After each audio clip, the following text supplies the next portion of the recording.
मानव हमेशा यही प्रयास करता रहता है कि जीवन को बेहतर कैसे बनाए। वह अपने जीवन को बेहतर बनाने का निरंतर प्रयास करता ही रहता है। उसे हमेशा अपने भविष्य की चिंता बनी रहती है कि कल उसे क्या करना है। उसके बारे में भी वह आज ही सोचने लगता है। कभी कभी तो मानव अपने भविष्य को लेकर बहुत ही चिंतित रहता है। वह सोचता है कि हे भगवान, मेरा क्या होगा, मैं क्या करूं ऐसा जो मैं जल्दी से जल्दी सफल इंसान बन जाऊं। लेकिन मनुष्य सब कुछ करना चाहता है पर वह ध्यान नहीं करना चाहता, जबकि ध्यान ही वह प्रक्रिया है जो मानव को भविष्य से निकालकर वर्तमान में लाती है। मनुष्य के जीवन में सदैव दुख और सुख चलते रहते हैं। जैसे सवेरा होने के बाद रात होती है और रात्रि के बाद सवेरा होता है, वैसे ही सुख और दुख होते हैं। मानव का जीवन सुख और दुख के चक्कर में ही चलता रहता है। मानव ध्यान करने से पहले ही उसके परिणाम के बारे में जानना चाहता है, जबकि ध्यान से तो हम आसानी से दुखों से बाहर निकल सकते हैं। दुखों से बाहर निकलने का एकमात्र तरीका है ध्यान, क्योंकि हमारे सुख और दुख या तो हमारे भविष्य से जुड़े होंगे या फिर हमारे भूतकाल से जुड़े होते हैं, जबकि ध्यान हमें वर्तमान में जीना सिखाता है। आज मैं आपको सुख और दुख के बारे में बताऊंगा। बस आप इस कहानी को ध्यान से सुनो, उसके बाद आपके जीवन से सारे दुख गायब हो जाएंगे। एक नगर में एक युवक रहता था। उसकी उम्र लगभग 19 साल थी। वो युवा अवस्था में आया ही था कि उसके जीवन में परेशानियों का आना शुरू हो गया। वो युवक सोचता था कि बचपन ही अच्छा था, कि खाओ पियो घूमो फिरो मौज करो, लेकिन जब से मैं बड़ा हुआ हूँ तब से मुझे इन परेशानियों ने घेर लिया है। मैं क्या करूं? मुझे कुछ समझ में नहीं आता। मैं अपनी इन परेशानियों से कैसे बाहर आऊं? कैसे मैं अपने दुखों से बाहर निकलूं? यह सब सोच सोचकर वह युवक बहुत परेशान और चिंतित रहता था। तभी उसे किसी ने बताया कि उसके नगर में एक बौद्ध भिक्षु आए हैं। पास के ही नगर में रहते हैं। उन बौद्ध भिक्षु के पास सबकी समस्याओं का समाधान है। वो सबके दुखों और चिंताओं को दूर कर देते हैं। फिर वो युवक यह सब सुनकर उनसे मिलने के लिए निकल गया। वो युवक बौद्ध भिक्षु के पास पहुंच जाता है और उन्हें प्रणाम करता है और उनसे कहता है कि हे महात्मन, क्या आप मेरे प्रश्न का जवाब देंगे? फिर वो बौद्ध भिक्षु ने उस युवक की तरफ देखा और मुस्कुराए और बोले, पूछो बालक, तुम्हें क्या पूछना है? उसके बाद उस युवक ने कहा कि हे महात्मन, अभी तो मैं ज्यादा बड़ा भी नहीं हुआ हूँ। अभी कुछ दिनों तक तो मैं मस्त खाता पीता खेलता था। अब ना जाने क्यों अब मैं बहुत परेशान रहता हूँ। मैं अभी बहुत दुखी रहता हूँ। मैं बहुत परेशान रहने लगा हूँ। मैं अभी बहुत दुखी रहता हूँ। हमेशा ही मेरे मन में भविष्य को लेकर विचार चलते रहते हैं। मैं बस आपसे जानना चाहता हूँ कि आखिर मेरे जीवन में दुख क्यों है, जबकि मैं तो अभी अभी युवा अवस्था में आया ही हूँ और अभी से मेरे जीवन में दुख शुरू हो गए, जबकि अभी तो मेरा पूरा जीवन ऐसे के ऐसा ही पड़ा है।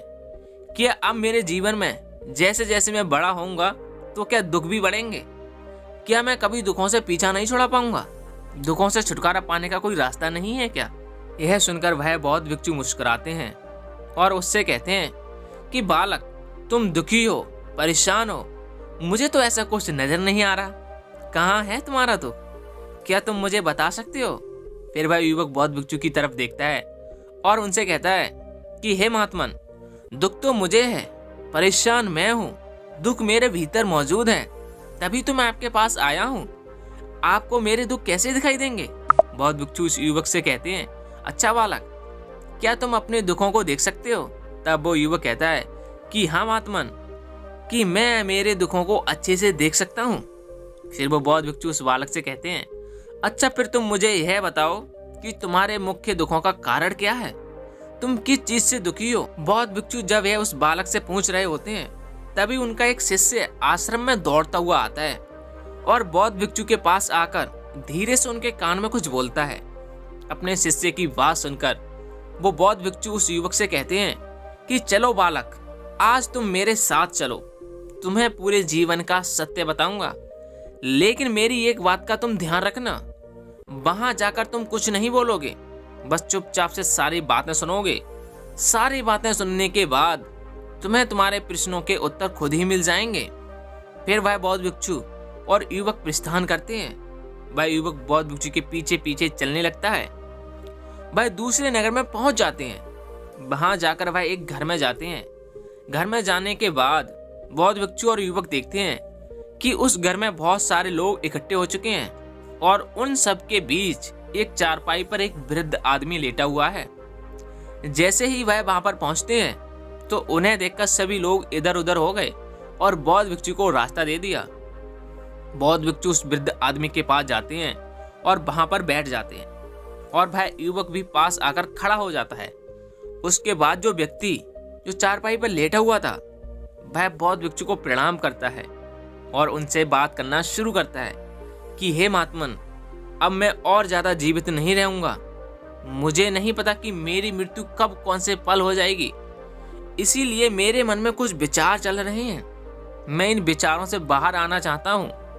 मुझे पता है कि आप ही मुझे इन विचारों से बाहर निकाल सकते हो, इसीलिए मैंने आपको यहाँ बुलाया है। फिर उस वृद्ध आदमी की बात सुनकर बौद्ध भिक्षु उस आदमी से कहते हैं कि कहो, आप क्या पूछना चाहते हो। फिर वो आदमी बौद्ध भिक्षु से कहता है कि हे महात्मन, मेरी जिंदगी के कुछ ही पल बचे हैं, पर आज मुझे अपना पूरा जीवन नजर आ रहा है। मेरे बचपन के दिन आज मुझे साफ साफ दिखाई दे रहे हैं। बहुत मस्ती करता था, खूब खाता पीता था, खूब सोता था। कोई मुझसे कुछ नहीं कहता था। मेरे माता पिता और आसपास के लोग मुझे बहुत स्नेह करते थे। मुझे ना ही अतीत की चिंता थी और ना ही भविष्य का कोई डर था। सिर्फ खुशियां ही खुशियां थी। जब आज मैं उन दिनों को याद कर रहा हूँ तो मेरी आंखों में आंसू आ रहे हैं कि बचपन के वो दिन कितने अच्छे थे। लेकिन जैसे जैसे मैं बड़ा हुआ तो माता पिता, आस पड़ोसी, रिश्तेदारों ने मेरे जीवन में मुझे कुछ करने के लिए कहना शुरू कर दिया। मेरे खुद के पिता ने भी मुझे ताने मारने शुरू कर दिए थे। मेरे पिता मुझसे कहते थे कि देखो तुम्हारा भाई कितना होशियार है, वह हर काम में कितना निपुण है, और एक तुम हो काम चोर कहीं के। तुम कोई भी कार्य ठीक से नहीं करते हो। तुम अपने बड़े भाई से कुछ क्यों नहीं सीखते हो। आसपास के लोग, रिश्तेदार भी मुझे ताना मारने लगे, कहने लगे तुम कुछ करते क्यों नहीं हो। देखो तुम्हारे भाई को, वो कितना होशियार है और तुम तो किसी काम के नहीं हो। सबकी बातें सुन सुनकर अब मैं बहुत परेशान हो गया। मेरा मन उदास और बेचैन रहने लगा। लोगों की बातें मेरे कानों में गूंजती रहती। कोई मुझसे कहता कि देखो उसने वो हासिल कर लिया, तुम कुछ क्यों नहीं करते। देखो उसने नया व्यापार खोला है, तुम भी कुछ छोटा मोटा व्यापार शुरू कर दो। ऐसे कब तक निठल्लों की तरह घूमते रहोगे। इन सभी की बातों से परेशान होकर मैंने निश्चय किया कि अब मैं एक बहुत बड़ा आदमी बन करके दिखाऊंगा और इन सब का मुंह बंद करूंगा। फिर यही लोग मेरा सम्मान करेंगे। फिर मैंने अपने लक्ष्य को पाने के लिए मेहनत करनी शुरू कर दी। मैंने दिन रात एक करके अपने लक्ष्य के प्रति मेहनत करने लग गया। शुरू में तो मुझे बहुत परेशानी हुई। कभी कभी तो ऐसा मन भी हुआ छोड़ दूं, सब कुछ मेरे से नहीं होगा। लेकिन फिर मेरे सामने मेरा लक्ष्य आ जाता। जैसे ही मेरी हिम्मत टूटने लगती, मैं वापस खड़ा हो जाता। मैंने हार नहीं मानी। फिर धीरे धीरे मैंने खुद का व्यापार शुरू किया। मेरा व्यापार धीरे धीरे चल पड़ा। जब मेरा व्यापार चला तब मुझे कुछ पाने का एहसास हुआ। तब मुझे लगा कि मैं अब अपने जीवन में कुछ पाया है। मैं बहुत खुश हुआ। अब मेरे व्यापार को देखकर जो लोग मुझे ताना मारा करते थे, वही लोग मेरे आगे पीछे घूमने लगे। मेरे माता पिता भी मेरे से अच्छे बात करने लगे थे। मेरे पिता सबको गर्व के साथ मेरे काम के बारे में बता रहे थे, उनसे मेरी तारीफ कर रहे थे। मेरा व्यापार बहुत ही अच्छे से चल रहा था। फिर कुछ दिन बाद एक धनवान सेठ ने अपनी बेटी का रिश्ता मेरे लिए भेजा। फिर घर वालों ने उससे मेरी शादी करवा दी। मेरी पत्नी बहुत ही सुंदर और गुणवती थी। उसे पाने के बाद मेरे जीवन में खुशियां दोगुनी हो गईं। मानो मेरे जीवन में खुशियों की बरसात हो रही थी। शादी के कुछ साल बाद मेरी पत्नी का एक पुत्र हुआ। मेरा पुत्र भी बहुत सुंदर था, वह हष्ट पुष्ट था। उसे देखकर मेरा मन और भी प्रसन्न हुआ। मैंने निश्चय किया कि मैं अब बहुत अत्यधिक धन कमाऊंगा और अपने पुत्र का जीवन निर्वाह करूंगा। और उसका जीवन सुधारूंगा और उसे कभी किसी चीज की कोई कमी नहीं होगी और उसे कभी किसी चीज की कोई कमी नहीं होगी। फिर मैं और ज्यादा मेहनत करने लगा। फिर कुछ साल बाद मुझे एक पुत्र और हुआ। मेरी खुशियों का तो कोई ठिकाना ही नहीं रहा। अब मैंने निश्चय किया कि मैं अपने दोनों पुत्रों को बहुत ही अच्छी परवरिश दूंगा। मैं बहुत मेहनत करने लगा। दिन रात एक करके मैंने अपना व्यापार को बुलंदियों पर पहुंचा दिया। अब मैं नगर में सबसे बड़ा व्यापारी बन चुका था। मेरे जीवन में मैंने सब कुछ पा लिया था। मेरा जीवन बहुत ही अच्छे से चल रहा था। मुझे किसी भी प्रकार का कोई भी दुख नहीं था। मेरे जीवन में खुशियां ही खुशियां थीं। पर वह कहते हैं ना कि जीवन तो सुख दुख का सागर है। कभी ना कभी दुख तो होता ही है। जो होता है उसे कोई रोक नहीं सकता। फिर मेरे साथ भी कुछ ऐसा ही हुआ। एक दिन अचानक ही मेरी पत्नी की मृत्यु हो गई, तो वो मुझे अकेला छोड़कर चली गई, जिससे मुझे बहुत दुख हुआ। मैं अंदर से टूट गया। मुझे कुछ भी अच्छा नहीं लगता था, ना ही कहीं जाना, ना ही किसी से बात करना। कई दिनों तक अपने कमरे में मैं बंद रहा। मेरे दोनों बेटों ने मुझे हिम्मत दी। उन दोनों ने मुझे समझाया कि पिताजी जो हो गया उसे बदल नहीं सकते, लेकिन हम दोनों भाई आपके साथ हैं हमेशा। हम दोनों आपका बहुत अच्छे से ख्याल रखेंगे, आपकी हमेशा सेवा करेंगे। आपको किसी भी बात की कोई चिंता करने की आवश्यकता नहीं है। फिर धीरे धीरे मैंने अपने आप को संभाला, खुद को समझाया कि मुझे अपनी प्रिय पत्नी के बिना ही जीना पड़ेगा। फिर मैंने अपनी खुशियां अपने बेटों में ढूंढ ली। जब वह खुश रहते तो मैं भी बहुत खुश रहता था। कोई दुख होता तो मैं भी दुखी। इन सुख दुख के चलते मुझे हमेशा एक बात सताती रहती कि आखिर ये जीवन है क्या? मैं इसको कैसे समझूं? इस दुनिया में क्या है जो मुझे पाना है? मैं कौन हूँ और मैं इस दुनिया में क्या पाने आया हूँ? ऐसे ही बहुत सारे विचार मेरे मन में उठते रहते हैं। मुझे पता था कि आप ध्यान की ऐसी विधि बताते हो जिससे मनुष्य अपने जीवन की सच्चाई जान पाता है। मैं भी हमेशा यही विचार करता रहता था कि पहले मैं अपने जीवन के सभी कार्य पूर्ण कर लूं, सभी दुखों और परेशानियों को खत्म कर दूं, फिर आराम से ध्यान करूंगा। बस मैं यही सब सोचता रहता था, पर आज तक मैं कभी भी ध्यान नहीं कर पाया।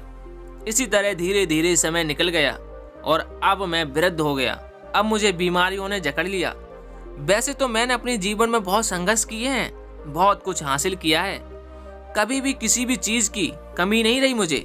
मेरे पास सब कुछ था, धन दौलत, ऐशो आराम, घर परिवार, मैं सभी प्रकार से समृद्ध था। लेकिन जब मैं अपने पूरे जीवन को देखता हूँ तो मुझे मेरे जीवन में बस अपने बचपन के दिन ही सबसे अच्छे लगते हैं। फिर वह आदमी बहुत भिक्षु से कहता है कि मुझे यह पता है कि मेरे पास अब कुछ ही पल बचे हैं। क्या आप मेरे इन कुछ पलों में मुझे कुछ ऐसा बता सकते हैं जिससे कि मैं सुकून से मर सकूं, मेरे मन के सारे विचार शांत हो जाएं और मुझे अपने जीवन का असली मतलब समझ में आ जाए, जिससे मैं आसानी से मर सकूं। वृद्ध व्यक्ति की सारी बातें वो बौद्ध भिक्षु बड़े ध्यान से सुनते हैं और बोले, सुनो, हम सबको अपने बचपन के दिन ही क्यों अच्छे लगते हैं? क्योंकि बचपन में हम स्वतंत्र होते हैं। उस समय ना ही कुछ पाने की इच्छा होती है और ना ही कुछ खोने का डर होता है। उस समय हमें जो भी कार्य करते हैं तो उसमें हम खो जाते हैं। हम एक ही खेल को दिन भर खेलते रहते हैं। उस समय किसी प्रकार की कोई चिंता नहीं रहती है। लेकिन जैसे जैसे हम बढ़ते हैं तो हमारे साथ हमारी इच्छाएं भी बढ़ती हैं। हम सब कुछ पाना चाहते हैं, इस दुनिया में आगे बढ़ना चाहते हैं। इस आगे बढ़ने की होड़ में मनुष्य अपने भविष्य को बनाने में लग जाता है। वह अपने भविष्य और अतीत की चिंताएं करते करते वह वर्तमान में रहना तो भूल ही जाता है। लेकिन जब हम बचपन में लौटते हैं तो उस समय हमारा ना तो कोई अतीत होता है और ना ही कोई भविष्य होता है। तब तो हम सिर्फ वर्तमान में जीते हैं, हर दिन खूब मजे से जीते हैं। जबकि तुमने तो अपना पूरा जीवन अपनी कामयाबी, अपने परिवार को खुश रखने में, अपने बेटों के भविष्य को सुधारने में ही बिता दिया। तुम हमेशा ऐसे ही सोचते रहे कि मैं अपने जीवन में पहले सभी कार्यों को पूर्ण कर लूं, फिर मैं सत्य की खोज करूंगा, ध्यान करूंगा। लेकिन तुम यह कैसे भूल गए कि कल तो कभी आता ही नहीं है। हमारी भविष्य की योजनाएं कभी पूरी ही नहीं होती। जब हमारा एक कार्य पूरा होता है तो हम दूसरे कार्य में लग जाते हैं। इस प्रकार ही हमारा पूरा जीवन चलता रहता है। और अब जब तुम्हारे पास कुछ ही पल बचे हैं, अब जाकर तुम्हें यह एहसास हुआ है कि जो भी तुमने इतनी दौलत कमाई है उसमें से एक भी दाना तुम अपने साथ नहीं ले जा सकते, सब यहीं का यहीं रह जाएगा। लेकिन ये सब बातें जो तुम्हारे अभी समझ में आ रही हैं कि मृत्यु का कोई समय निश्चित नहीं है, हम कभी भी किसी भी समय मृत्यु को प्राप्त हो सकते हैं, तो तुम उसी वक्त ध्यान करने लग जाते हो, सत्य की खोज करते हो। तुम ऐसी कोई वस्तु पाने की कोशिश करते हो जो तुम्हारे साथ जा सके, तुम्हें सुकून से मरने दे। उस वृद्ध आदमी ने उस बौद्ध भिक्षु से कहा कि मैंने अपने जीवन में बहुत गलतियां की हैं, मैंने अपने जीवन को अच्छे से नहीं जिया और इस बात का एहसास भी है, लेकिन फिर भी मैं यह जानना चाहता हूँ, क्या मैं इन अंतिम पलों में आराम से नहीं मर सकता? क्या मैं सत्य को नहीं जान सकता? फिर उस बौद्ध भिक्षु ने उस वृद्ध आदमी से कहा कि इस अंतिम समय में तुम कुछ जानना चाहते हो तो मेरी बात सुनो। तुम अपने जीवन में जो कुछ भी पाया है, मेरी बात सुनो, तुमने अपने जीवन में जो कुछ भी पाया है, जो कुछ भी हासिल किया है, उन सबको यहीं छोड़कर जाओ। इन सब को अपने मन के साथ लेकर मत जाओ। तुम बस यह सोच के अपने मन में तुम बस यह सोचो कि मैंने अपने जीवन में बहुत कुछ सीखा है। तुमने अपने जीवन में सब कुछ पाया है, किसी चीज की कोई कमी नहीं है तुम्हारे पास। फिर भी तुमने यही पाया है कि जीवन में कुछ भी पाने जैसा नहीं है। और जिसको यह पता चल जाता है वह भी कोई आम बात नहीं है। लोग जीवन में आते हैं और जीवन को जीते भी हैं, लेकिन उन्हें अपने जीवन का असली मतलब पता ही नहीं होता है और ना ही पता चलता है, और वह मृत्यु को भी प्राप्त हो जाते हैं। इसलिए जो भी तुम्हारे अंदर विचार उत्पन्न हो रहे हैं उनको रोको। आपने अपने जीवन में जो कुछ पाया है, जो कुछ भी जानने योग्य बातें थी, वो मैंने जान ली। अब मेरे जीवन में कुछ भी जानने जैसा नहीं है। जब तुम्हारे भीतर किसी भी प्रकार का कोई विचार नहीं रहेगा तो तुम निश्चित होकर मृत्यु को प्राप्त हो जाओगे। और हकीकत में भाई मृत्यु होती है। हम अपने जीवन में जो भी प्राप्त करते हैं यहीं से प्राप्त करते हैं, इसी जगह से प्राप्त करते हैं, वह सब यहीं रह जाता है। कुछ भी लेकर नहीं जाते हैं, खाली हाथ आते हैं और खाली हाथ ही जाते हैं। उसके बाद उस आदमी ने बौद्ध भिक्षु से कुछ भी प्रश्न नहीं किया और हंसते हंसते मर गया। भाई युवक जो बौद्ध भिक्षु के पास खड़ा था, अपनी परेशानी लेकर आया था, भाई भी वहीं खड़ा था। उससे बौद्ध भिक्षु पूछते हैं, बालक क्या तुम्हें तुम्हारे प्रश्नों के जवाब मिल गए? अगर तुम्हें तुम्हारे सारे प्रश्नों के जवाब मिल गए हों तो तुम यहाँ मौजूद सभी लोगों को बताओ।